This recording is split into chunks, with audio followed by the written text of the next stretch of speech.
ada yang biasa menulis puisi mau dibukukan, bukunya ber-ISBN dan bersertifikat, bisa menghubungi kami.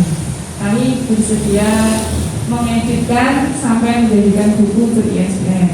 Puisi boleh, cerpen boleh, mau membuat juga boleh, pantun juga boleh. Karena itu salah satu rencana K3M, Bu. Nanti ada kegiatan menulis pantun dibukukan. Pantunnya pantun nasihat. Boleh, nanti kan bisa dibuat per tema. Satu buku tema cinta.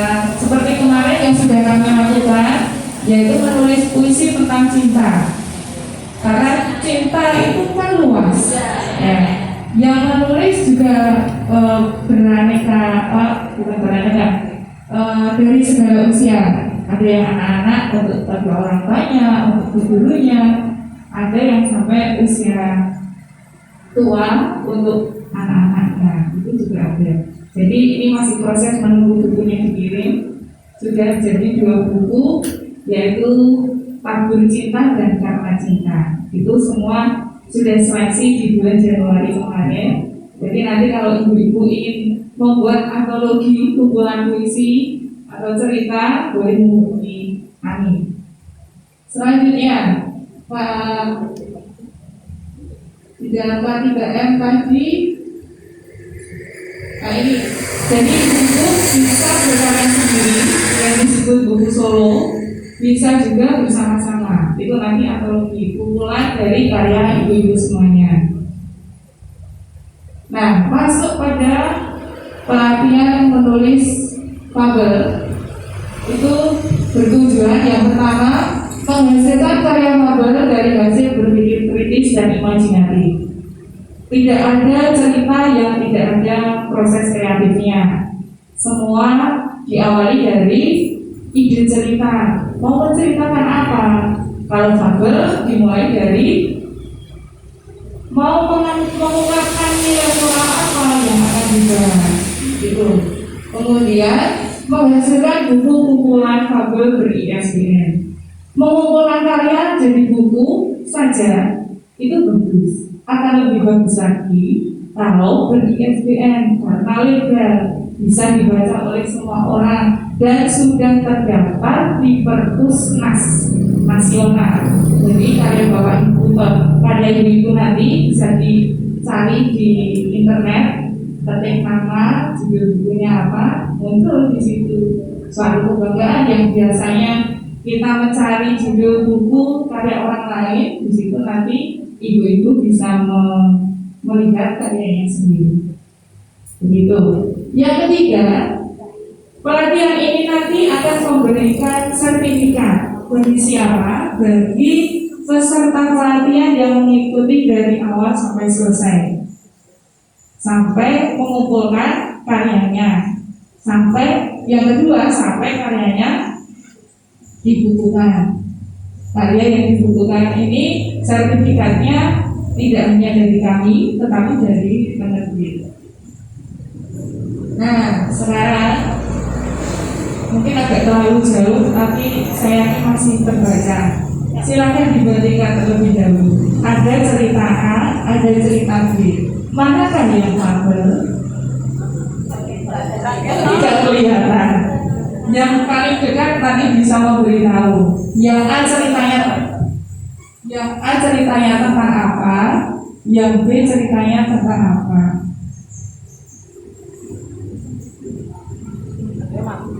Saya bacakan. Pagi Andini sayang, kamu kok sudah bersih-bersih? Tanya Nek Jani. Iya Nek, Andini senang bisa membantu Nenek. Nenek kan sudah menjaga dan menyayangi Andini, ujar Andini kepada Nek Jani. Itu cerita A. Sedikit cerita A. Bisa belajar sendiri. Nah ini yang B. Apa yang membuatmu bingung? Tanya kuku. Ketahuilah kuku, aku mempunyai serbuk sakti yang harus ditebar di seluruh taman agar taman ini semakin indah. Tapi aku bingung, Bagaimana aku menebarkan serbuk sakti ini? Buka Flora. Ada tokoh siapa di cerita A? Dan Jamin. Di cerita B, Bobo dan Flora. Nah, yang termasuk tabel yang mana? Betul sekali. Yang B, mengapa? Tokohnya hewan. Tumbuhan. Betul ya Bu? Yakin? Yakin atau ragu-ragu? Yakin. Harus yakin. Karena yang namanya fabel itu cerita tentang kehidupan binatang yang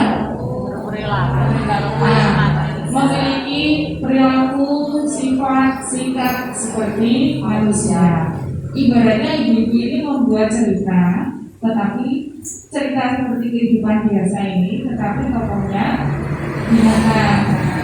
Tokohnya saja yang diganti. Kalau sifat-sifatnya seperti manusia. Nah, cerita fabel itu sering disebut sebagai cerita moral karena digunakan untuk sarana menanamkan nilai-nilai moral pada anak. Fabel ini dikhususkan sasaran pembacanya itu anak-anak. Sampai di sini ada pertanyaan, Ibu? Sampai di sini ada pertanyaan? Iya, silakan Ibu.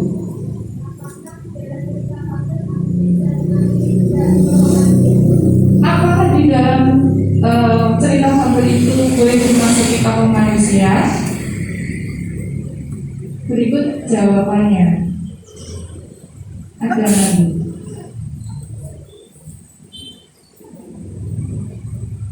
Tokoh.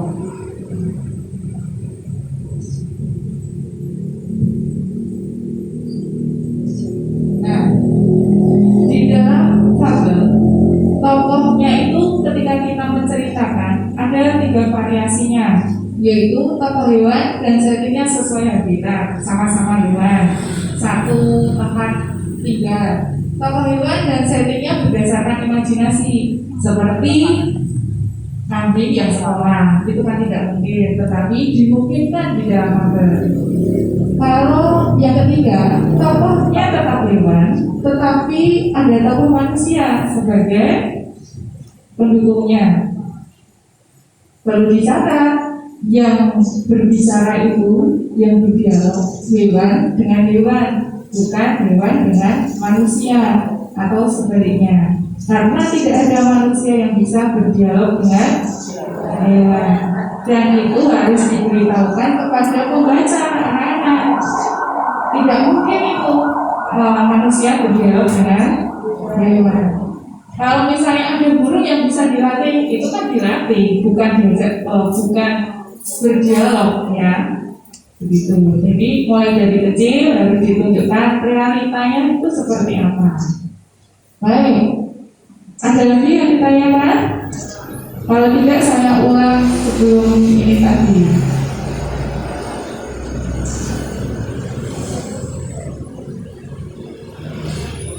Nah, di dalam menceritakan fabel, menceritakan ide di dalam fabel, ibu-ibu nanti harus menentukan dulu nilai moralnya. Nah, nilai moral itu berkaitan dengan karakter. Jadi karakter itu ada yang baik, ada yang tidak baik. Bukan berarti jelek ya. Kita umpamanya tidak baik. Yang baik itu ada jujur, pintar, sopan, yang baik-baik. Kalau yang tidak baik ada curang, sombong, bohong, suka menipu, dan yang tidak baik lainnya.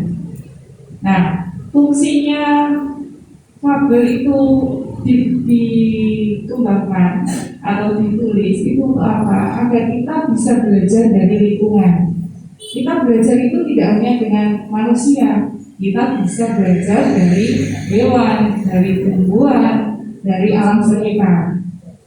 Kalau ibu-ibu ini memperhatikan, di sini banyak yang berterbangan. Apakah itu walet atau kelelawar? Walet, nah, bisa dipanen itu berarti, ya. Nah itu mereka juga perlu tempat duduk kan? Dari walet itu bisa dibuat cerita nanti. Yang dua berterbangan, yang lainnya membuat sarang. Kira-kira cerita apa itu nanti? Tentang nilai moral apa? Kerukunan, gotong royong, bersukaria. Nah, dari satu tokoh walet, ibu-ibu bisa mengembangkan 3 nilai moralnya. Setiap penulis itu bisa tokohnya sama, cara ceritanya pasti berbeda. Jadi boleh, nanti bisa, bahkan bisa dalam satu buku ceritanya tentang walet, tapi yang diceritakan bermacam-macam, itu juga bisa. Ya, baik. Selanjutnya di dalam proses kreatif menulis fabel, yang pertama harus ada itu ide cerita. Temanya diambil dari mana? Diambil dari pesan moral, seperti yang tadi saya sampaikan. Kalau kita melihat walet ini, apa yang akan kita bahas? Oh, gotong royongnya, oh kerukunannya, oh bersukarianya. Nah itu dimulai dari pesan moral. Selanjutnya di dalam proses kreatif itu ada konflik. Konflik itu apa? Masalah yang muncul ketika kita melihat walet ini. Waletnya bagaimana? Apakah ada yang berterbangan itu, apakah dia bersuka cita? Bisa jadi mereka berebut tempat, bisa berebut makanan juga bisa. Itu bisa dijadikan konflik. Kemudian tokohnya otomatis tokohnya walet. Kemudian ibu-ibu mencari karakter walet itu seperti apa, diidentifikasi dia punya apa saja sih, ya. Belum dan juga ini. Berikutnya latar. Latar itu tempatnya yang diceritakan. Walet itu adanya di mana? Kalau di sini di dalam ruangan, ya silakan diganti sedikit. Jangan di ruang kantor, misalnya di gubuk atau di ya ada tempat khusus penangkaran walet itu juga bisa, ya. Selanjutnya ada alurnya. Di dalam alur nanti ada alur maju, mundur, dan campuran. Jangan maju mundur cantik, nanti malah menyanyi. Ya, setelah ada alur kita bisa menyimpulkan apa yang menjadi simpulan dari cerita. Biasanya ini adalah penegasan dari nilai moral yang diungkapkan sejak awal. Sejak awal itu disinggung sedikit dari judul, itu bisa menunjukkan pesan moralnya. Tetapi di dalam cerita pesan moral itu akan muncul di bagian akhir. Begitu ya Ibu. Sampai di sini ada pertanyaan. Sampai di sini ada pertanyaan. Silakan Ibu. Ya.